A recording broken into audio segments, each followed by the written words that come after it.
नमस्कार, स्वागत है आप सभी का हमारे करियर शो उड़ान में। मैं हूं वंदना। समुद्र की लहरों के बीच हिचकोले खाता जहाज और दूर दूर विस्तार से फैला पानी का दृश्य, कुछ ऐसी ही रोमांच भरी लाइफ है मर्चेंट नेवी के प्रोफेशन में, जिसमें जाने वाले युवा अपने अंदर जोश, जज्बा और जुनून लेकर जाते हैं। तो आज के अपने इस करियर शो उड़ान में हम आपके लिए लेकर आए हैं इस असीमित और रोमांचक क्षेत्र में करियर की बेहतर संभावनाओं के बारे में, जिसके लिए हमारे स्टूडियो में मौजूद होंगे आनंद दुबे जी, जो मर्चेंट नेवी में चीफ इंजीनियर हैं। समुद्र के सीने को चीरकर आगे बढ़ने वाले जहाज़ों ने हमेशा से ही हमारे मन में जिज्ञासा पैदा की है। शुरू में जहां समुद्री आवागमन और व्यापार छोटी नावों तक सीमित थी, वहीं आज ये विशालकाय पोत में बदल चुकी है। समय के साथ बढ़ते नावों के आकार की तरह इन जहाज़ों में रोजगार के अवसर भी काफ़ी बड़े हैं। यदि आप भी मर्चेंट नेवी के रोमांच को जीना चाहते हैं तो करियर के तौर पर ज्वाइन कर सकते हैं इंडियन मर्चेंट नेवी, जहां आप एडवेंचर के साथ साथ अपने करियर को नई दिशा दे सकते हैं। तो आप भी जानिए क्या है मर्चेंट नेवी और क्या है संभावनाएं इस क्षेत्र में।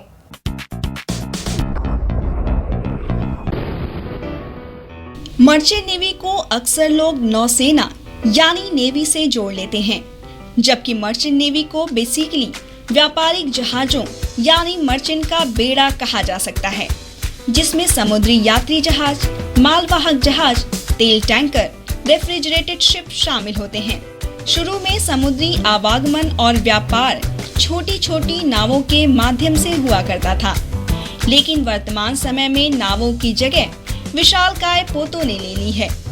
समय के साथ जहाजों के बढ़ते आकार की तरह इस क्षेत्र में रोजगार की भी वृद्धि हुई है।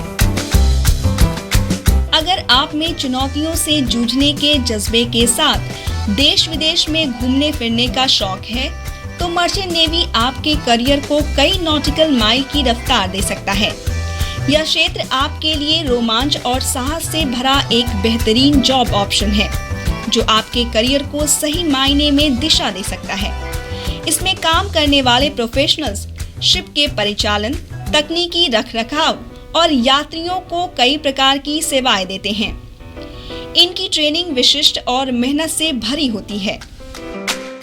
समुद्र में चलते जहाजों को यदि आपने देखा हो तो निश्चित ही आपके अंदर एक्साइटमेंट होगी इसे जानने की। मर्चेंट नेवी के क्रेज का अंदाजा इस बात से लगाया जा सकता है कि इससे संबंधित कोर्स करने वाले प्रोफेशनल्स कभी खाली नहीं बैठते। वर्तमान में मैरीन इंजीनियरों की संख्या में बढ़ोतरी देश ही नहीं विदेश में भी हो रही है।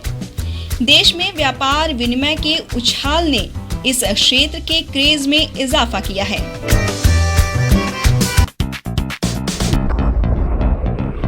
वर्तमान में मरीन इंजीनियरिंग में बूम की स्थिति है।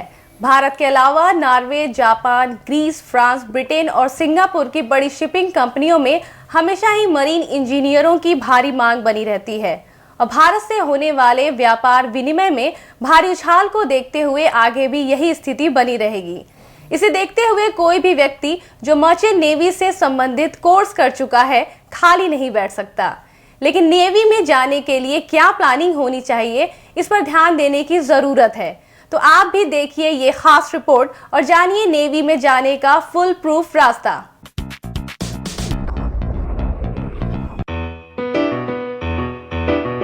यदि आप मानसिक और शारीरिक रूप से फिट होने के साथ मरीन इंजीनियरिंग में बीएससी हैं या अभियांत्रिकी एवं समुद्र इंजीनियरिंग से संबंधित शाखाओं से इंजीनियरिंग की डिग्री रखते हैं, तो मर्चेंट नेवी में आपके लिए अवसरों की कोई कमी नहीं है।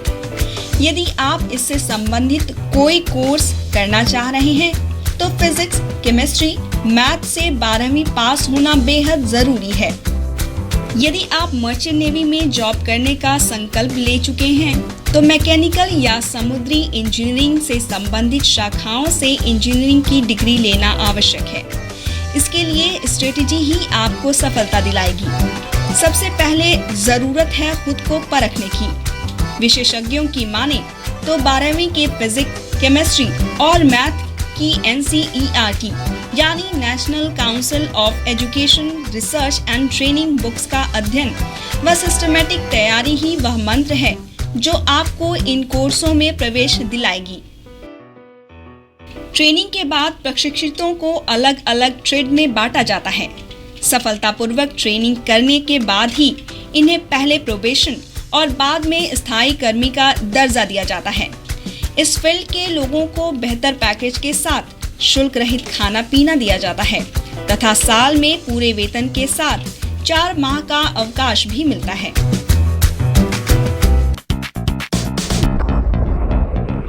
इस क्षेत्र के बारे में बातें अभी और भी होंगी, लेकिन उससे पहले लेते हैं एक छोटा सा ब्रेक। आप देखते रहिए merchant navy special career show उड़ान।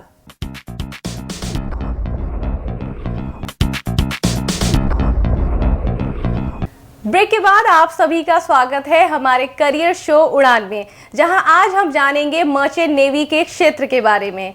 इस पे खास चर्चा करने के लिए हमारे साथ स्टूडियो में मौजूद हैं मर्चेंट नेवी में चीफ इंजीनियर मिस्टर आनंद दुबे जी। सर, आपका बहुत स्वागत है हमारे करियर शो उड़ान में। धन्यवाद, थैंक्स। सर, सबसे पहले मैं आपसे जानना चाहूंगी कि मर्चेंट नेवी के क्षेत्र में ये है क्या मर्चेंट नेवी? जैसा कि आपको मालूम है कि इस धरती का 3/4 हिस्सा पानी और किसी भी देश का मैक्सिमम एक्सपोर्ट इंपोर्ट जो है वो पानी के रास्ते ही होता है। तो जो जहाज, जो जलपोत, जो शिप्स सामानों को एक देश से दूसरे देश ले जाते हैं, उन जहाज़ों के फ्लीट को कलेक्टिवली कहा जाता है मर्चेंट नेवी। ये हमारी इंडियन नेवी या किसी भी देश की नेवी से अलग है, क्योंकि हम लोग सिर्फ व्यावसायिक काम करते हैं और व्यावसायिक तौर पे किसी भी देश का आयात निर्यात मर्चेंट नेवी के थ्रू ही होता है। Sir, as a career merchant navy में क्या क्या संभावनाएं हैं? मर्चेंट नेवी में देखिए, किसी भी शिप को चलाने के लिए कुछ लोगों की ज़रूरत पड़ती है। तो हर शिप में 3 डिपार्टमेंट होते हैं। कोई भी अगर मर्चेंट नेवी में जाना चाहे तो इन 3 डिपार्टमेंट में जा सकता है। एक नेविगेशन डिपार्टमेंट होता है, एक इंजीनियरिंग डिपार्टमेंट होता है और एक थर्ड डिपार्टमेंट होता है कैटरिंग। तो इन्हीं तीनों जगहों पे स्पेशल ट्रेनिंग के थ्रू एम्प्लॉयमेंट लिया जा सकता है। सर, जैसे इस फील्ड में जो लोग जाना चाहते हैं तो उसके लिए वो क्या प्रिपरेशन करें? एज ए ऑफिसर अगर जाना है नेविगेशन डिपार्टमेंट में या इंजीनियरिंग डिपार्टमेंट में तो क्लास 12th के बाद स्पेशल कोर्सेज होते हैं, और एज ए जनरल रेटिंग जाना है तो क्लास 10th के बाद भी जाया जा सकता है। उसके लिए पूरे देश में हमारे यहाँ अलग अलग मेरीन ट्रेनिंग कोर्सेज चलाने के लिए इंस्टीट्यूशंस हैं जो कि रिकॉग्नाइज्ड हैं डायरेक्टर जनरल ऑफ शिपिंग से। उसमें कोर्सेज करके मर्चेंट नेवी में जाया जा सकता है। जैसे नेविगेशन डिपार्टमेंट में जाना है, जो कि शिप का नेविगेशन देखता है, शिप किधर जा रहा है उसको देखता है और कार्गो हैंडलिंग करता है। ये नॉन टेक्निकल डिपार्टमेंट है। इसमें क्लास 12th के बाद में diploma in this nautical science, diploma in nautical science का कोर्स किया सकता है। 3 साल का कोर्स होता है। उसके बाद एज ए कैडेट एंट्री ले सकते हैं, एज ए डेक कैडेट। फिर वो धीरे धीरे प्रमोट होकर 3rd officer, 2nd officer, chief officer और कैप्टन की पोस्ट तक प्रमोट हो सकता है। वो इंजन डिपार्टमेंट में जाने वाले या तो फिर बीटेक मैकेनिकल हो या डिप्लोमा हो मैकेनिकल से, या फिर बीटेक मेरीन हो। उसके बाद में वो as a engine cadet entry ले सकते हैं और धीरे धीरे प्रमोट होके 4th engineer, 3rd engineer, 2nd engineer, फिर चीफ इंजीनियर की पोस्ट तक जा सकते हैं। इसी तरह से तीसरा डिपार्टमेंट आपका है गैली डिपार्टमेंट का, जो कि जहाज के खान पान का बंदोबस्त करता है और सैलून की जो एक्टिविटीज़ होती हैं उसको देख रेख करता है। इसके लिए कैटरिंग के कोर्सेज होते हैं, स्पेशल मैरीन कैटरिंग कोर्सेज भी होते हैं। उसके थ्रू ये लोग शिप में जा सकते हैं। सर, लड़कियों के लिए क्या क्या स्कोप है इस क्षेत्र में? This area is now open for girls also. ये लड़कियों के लिए भी खुला हुआ है। अभी इस समय शिपिंग में लड़कियां काफ़ी आ रही हैं और देयर इज़ नो बाउंडेशन, किसी भी डिपार्टमेंट में वो जा सकती हैं और जा रही हैं। क्या कुछ एज बाउंडेशन भी होता है इस फील्ड में? जो लोग मर्चेंट नेवी में जाना चाहते हैं तो उसमें क्या एज बाउंडेशन भी है कुछ? क्लास 12 में तो लड़का या क्लास 10 में 15 साल के हो ही जाते हैं, उसको ट्रेनिंग करते करते 17-18 साल, तो मिनिमम एज अप्रॉक्सीमेटली 17 साल की होती है। और मैक्सिमम एज कई कंपनियों ने कट ऑफ करके रखी है 24 साल की। अगर डेक साइड में जाना चाहते हैं तो मैक्सिमम एज कई कंपनियों ने कट ऑफ करके रखी है 21 years maximum and 24 years for marine engineering side. Sir एक चीज़ मैं आपसे जानना चाहती हूँ कि अक्सर देखा गया लोग कहते हैं कि इस फील्ड में जो लोग जुड़ गए वे अपने फैमिली से दूर हो जाते हैं। क्या आपको भी कभी ऐसी फीलिंग हुई कि आपको लगता है कि इसमें आने के बाद आप फैमिली को उतना समय नहीं दे पा रहे? फैमिली को समय मुझे तो ऐसा लगता है कि मैं बाकी लोगों से ज़्यादा दे पाता हूँ, क्योंकि जब हम 3 महीने बाहर रहते हैं उसके बाद 3 महीने की हमें छुट्टी मिलती है, वो 3 महीने हमारा पूरी तरह से मैं फैमिली के साथ ही रहता हूँ। एनीवे मेरे ख्याल से ऐसे कई जॉब हैं जहाँ पे कि फैमिली को हम लोग दूर रखते हैं। उस हिसाब से हम लोग को ये प्रिविलेज है कि हम फैमिली को अपने साथ भी ले जा सकते हैं शिप में। ऑफिसर ग्रेड में कई कंपनियों ने अलाउ करके रखा हुआ है फैमिली कैरी करने का साथ में अपने, और फैमिली साथ में सेल कर सकती है, काम में अपने साथ ले जा सकते हैं फैमिली को। उसके बाद घर में आइए, छुट्टी में आपके पेड लीव है, आप छुट्टी में फैमिली के साथ रहिए जितना रहना है। इसके अलावा अगर देखेंगे फैमिली से दूरी रहने का, तो आपको देखना होगा कि हमारी सेनाएं हैं, हमारे पुलिस वाले हैं, सभी फैमिली से दूर रह के ही ड्यूटी करते हैं। तो ये कोई डिसएडवांटेज नहीं है, ये जॉब की रिक्वायरमेंट है। आनंद दुबे जी से मर्चेंट नेवी के बारे में चर्चा आगे भी जारी रहेगी। फिलहाल वक्त हो चला एक छोटे से ब्रेक का।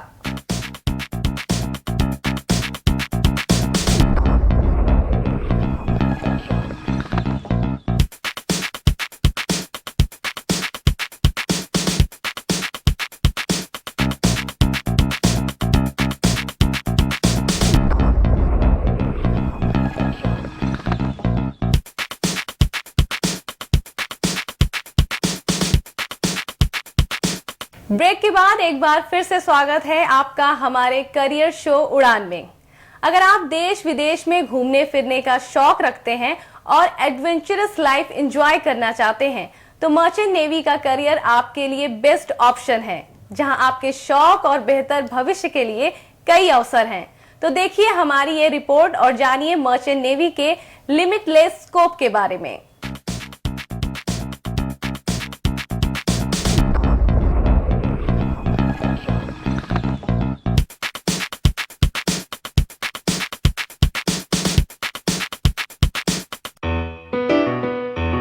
मर्चेंट नेवी में बेसिकली 3 विभाग हैं, डेक विभाग, इंजन विभाग और सेवा विभाग। डेक विभाग में मुख्य रूप से जहाज के कप्तान, उप कप्तान, सहायक कप्तान, चालक तथा पोत मास्टर जैसे पोस्ट होते हैं। कप्तान का सभी पर नियंत्रण होता है। कप्तान सभी कर्मचारियों से माल का परिवहन जिम्मेदारी के साथ कराता है। इन अफसरों का दायित्व कार्गो प्लानिंग और डेक के कामकाज पर आधारित होता है। इसके अलावा इनका कार्य लाइफ बोट्स और फायर फाइटिंग उपकरणों की देखभाल करना होता है। दूसरा है इंजन डिपार्टमेंट, जहां कार्य करने वाले कर्मचारियों का दायित्व जहाज पर नियंत्रण और उसके हर अहम उपकरण का मेंटेनेंस करना होता है। इस डिपार्टमेंट में प्रमुख रूप से ship engineers, electrical officer, radio officer, nautical surveyor जैसे पद आते हैं। बात करते हैं सेवा विभाग की।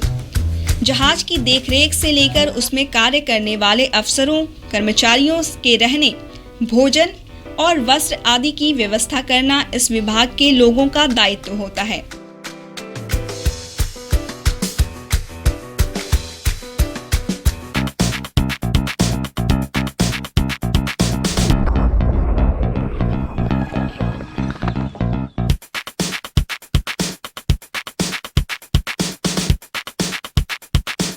इस खास रिपोर्ट के बाद अब सीधे रुक करते हैं आनंद दुबे जी के पास। सर आप हमें बताइए कि जो शिप में आप लोग इतना समय रहते हैं, क्या लाइफस्टाइल है वहाँ की? देखने से ऐसा लगता है कि काफ़ी बोरिंग होगी, लेकिन ऐसी है नहीं। पहली बात तो करीब 7 से 8 घंटे का काम होता है वहाँ पे, और उसके बाद जब खाली समय हम लोग का होता है तो हम लोग काफ़ी एंजॉय करते हैं।